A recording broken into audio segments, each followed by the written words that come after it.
All right, hey gang. That time of year we have state testing, and so some of you will be taking tests today, some of you won't. But for those of you that won't, here's the video.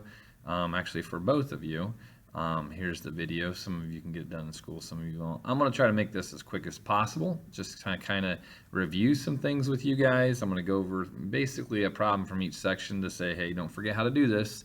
And then from there, you want to complete the rest of those problems. So, hey, let's get into it right now. I don't want to waste any more time of yours trying to get this video produced. So, just a quick review for numbers 1 through 4.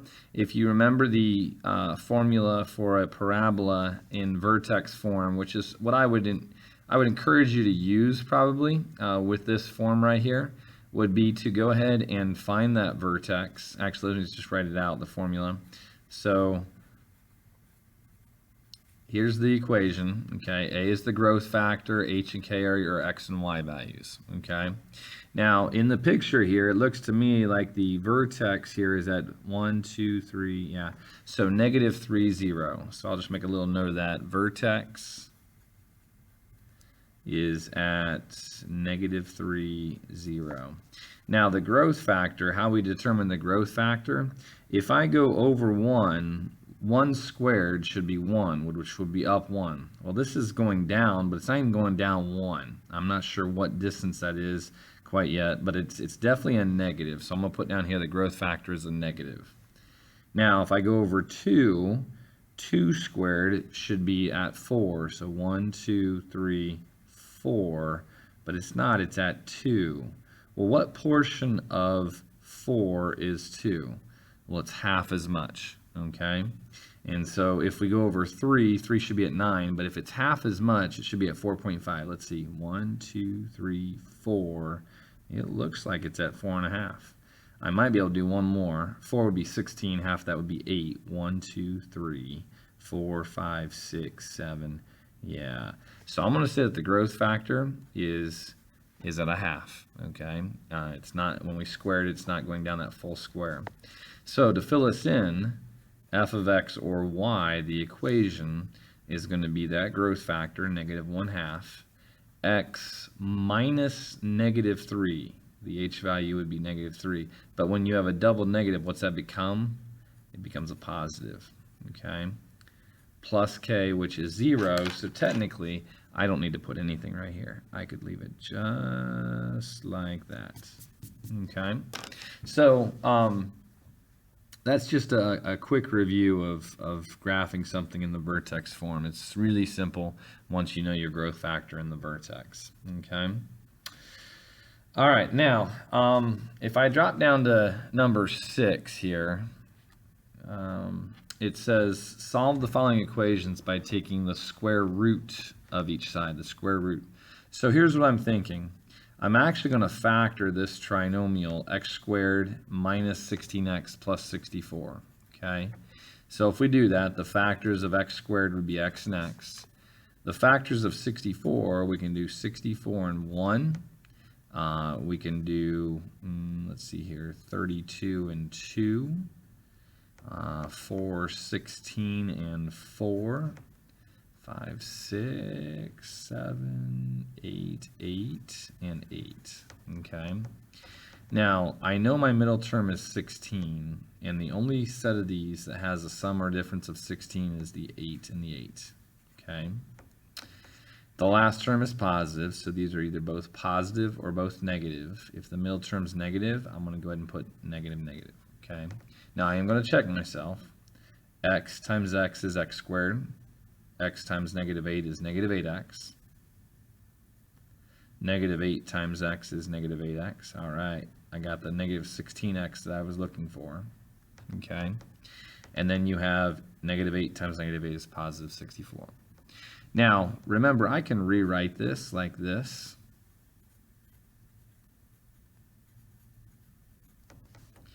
And now from here, I can go ahead and solve for x. Now, there's several different ways to do that. One, well, first of all, you have to square root both sides. So when I do that, x minus 8 is equal to the plus or minus of the square root of 32. Okay, I'm square rooting both sides there. Now you'll notice 32 is not a perfect square. 25 is, square root of 25 is 5. Square root of 36 is 6. It's somewhere in between those two. I'm going to show you here real quick something you can do here, and we may work more on this after the air test. But basically, you can simplify this square root of 32 by factoring out the largest perfect square.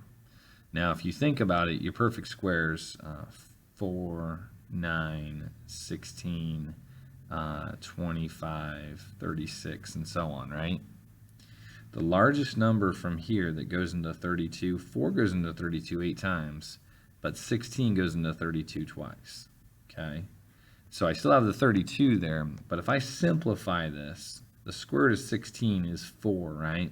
So if I square root 16 to get 4, this right here is the same as the square root of 32. If you go ahead and plug that into your calculator, the square root of 32 and 4 square root 2, you get the same number, okay?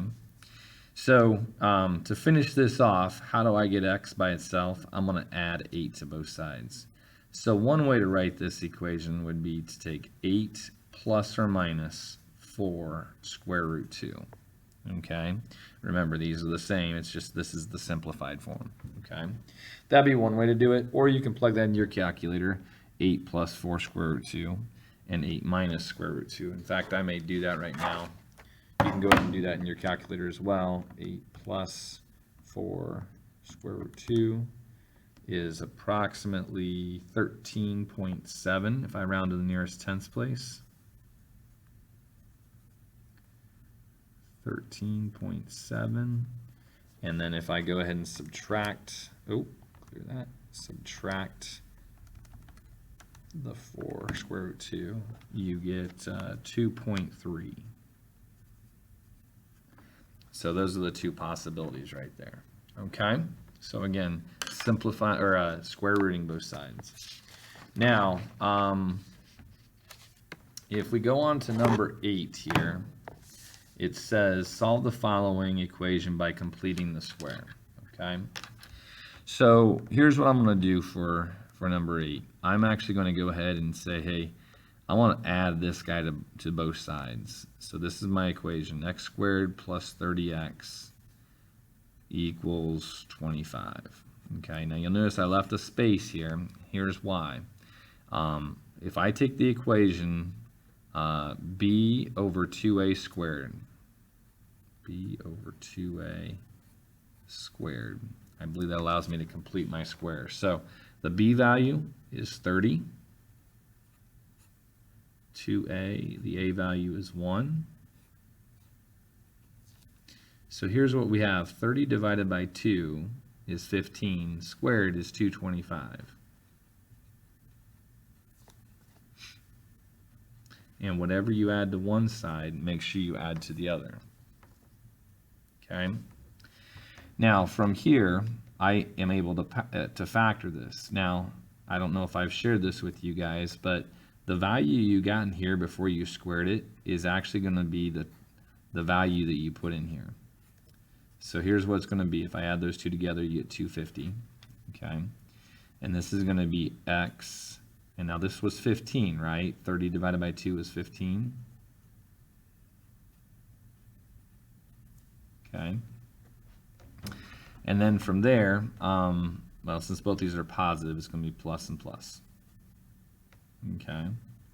And so if I work this out, hey, this looks familiar. Do you remember having this from the previous problem? Okay. So I'm just going to go ahead and actually square root both sides to undo the square. Oh, don't forget my positive or negative. Okay. And then from there, 250 can be simplified. If I take the square root of 25 times 10, 25 times 10, square root of 25 is 5, so I could write this as 5 square root 10. If you notice here, the perfect squares, just writing those down again, 4, 9, 16, 25, 36, and you can keep going on from there. But you'll notice here 25 is the largest perfect square that goes into 250. Okay. Now, can square root of 10 be simplified? Does 4 go into 10? Nope. Does 9 go into 10? Nope. And 16 is too large. So in the end, you get this, x plus 15 equals plus or minus, the square root of 25 again is 5, square root 10. Okay? Now I'm going to finish this off by subtracting 15 from both sides. Okay? So you could write your answer like that. In fact, in Algebra 2, they'll probably have you answer primarily like that. But if I go ahead and take negative 15 minus 5 square root 10, and the reason why I'm doing this is because up above it says round your answer to the nearest tenths place if necessary. So I'm going to say one approximate answer for this is negative 30.8. Or if I add the 5 square root 10, 0.8. Okay. So again, just something to think about with every single problem I'm showing you today. You can always plug into the Desmos. Okay, just to double check your answer. But it's the work that I want to see. I want to see you be able to think through that process there and figure out the possible solutions. Okay. All right. Let's actually go to do number 9 next. Okay. Number 9 says this. It says solve the following equation by factoring. Okay. So we need to factor this trinomial here. Okay. Now, 2 is a prime number. The only factors of 2 will be 2 and 1. So I'm going to put 1x and 2x. Okay. Now the factors of 15, we can either have 15 and 1 or 5 and 3. Okay. Now, let's see here. I got it. Okay. So I'm going to put the 5 right here and the 3 right here. Okay. Now the reason why I did that was this. My middle term is negative 1. Okay. A lot of times when you have a bigger number, you're going to get a bigger gap between the two when you FOIL it out. So I'm using 5 and 3. Now my last term is negative, and so one of these has to be a negative, one has to be a positive. With my middle term being negative, usually you make your bigger number negative. But watch this. I'm going to make this the negative and this the positive. Okay. So here we have 2x squared. That's good. Here we have negative 6x. And then here we have positive 5x. What that gives me is negative 1x. Hey, that looks good. I needed that. And then 5 times negative 3 is negative 15. Okay. Now, if you remember how to finish this off, to find the roots, okay, again, when you graph your parabola, it's where they cross the x-axis. Since this times this is 0, I'm going to go ahead and do this. 2x plus 5 equals 0, or x minus 3 equals 0.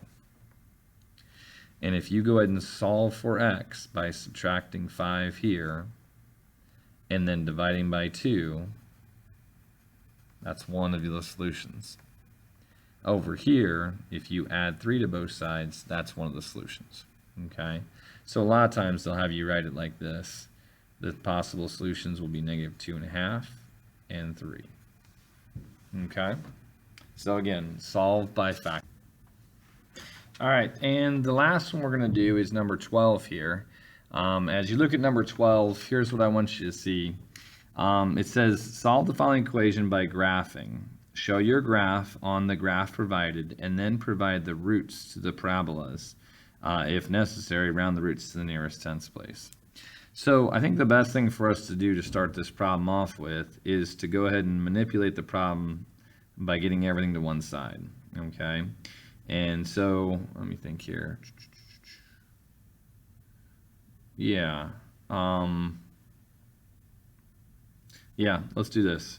So if I go ahead and add x squared to both sides, if I add 4x to both sides, and then negative 2 stayed the same, there would be our new equation.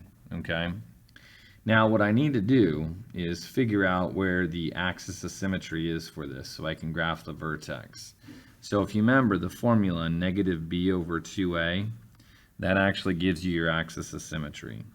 So negative, the b value was 4 and the a value was 1, and so 4 divided by 2 is 2, but I have a negative, so this is actually negative 2. Okay, so if I graph this, here's my axis of symmetry. This is the line that's going to split my parabola in half. Okay, now from there, if I plug this negative 2 into the equation back up here, I can figure out where the vertex is going to lie. So negative 2 squared is 4, positive 4. 4 times negative 2 is negative 8 minus 2. So here we have negative 10 plus 4, which is negative 6. That's my y value. So if I go down here, 1, 2, 1, 2, 3, 4, 5, 6, there is my vertex, okay? Now, to find the roots, we have to figure out where it's crossing the x-axis. So if I do this, 1 squared is 1, 2 squared is 4, and 3 squared is 9. So 1, 2, 3, 4, 5. 5 more than 4. Okay. Now what you're going to notice here is that the roots are not given to us. Okay. The parabola doesn't cross the x-axis at a nice neat spot. It's between 0 and 1 and between 1, 2, 3, negative 4 and negative 5. So where exactly are those roots? Well, we can do a couple of things here. One thing, and I'm going to tell you right now, problem number 11, I believe, is going to be a lot easier than number 12, which is why I'm working through this one with you. But what you could do here to find the roots is to actually go ahead and complete the square for a problem like this.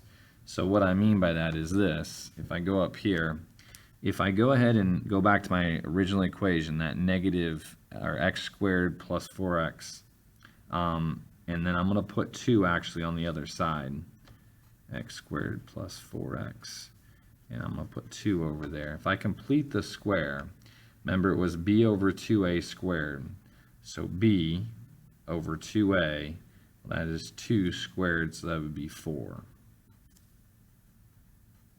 Okay. And so we end up with something like this. If I do the factors, b over 2a, remember, was 2.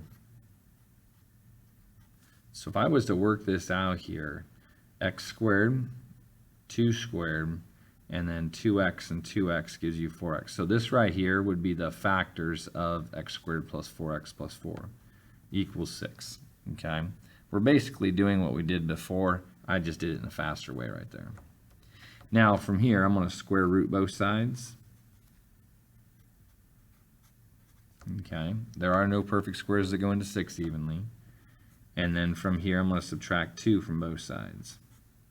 Okay, so right now, this should be these two values. Now, this doesn't help me out as much because between negative 4 and negative 5, between 0 and 1, okay, well, let's figure out what those are. So if I plug those into my calculator, we have negative 2 plus the square root of 6, which is going to be 0.45, okay, or we'll say 0.4.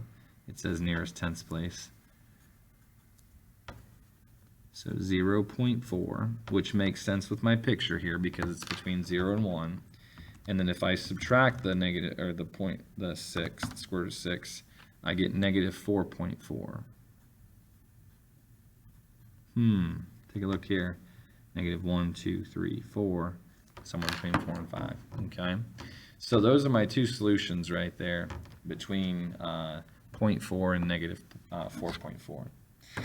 All right. Well, I hope that this tutorial helped in reviewing some concepts from this chapter. Go ahead and finish up the rest of the worksheet for me, and we'll see you tomorrow.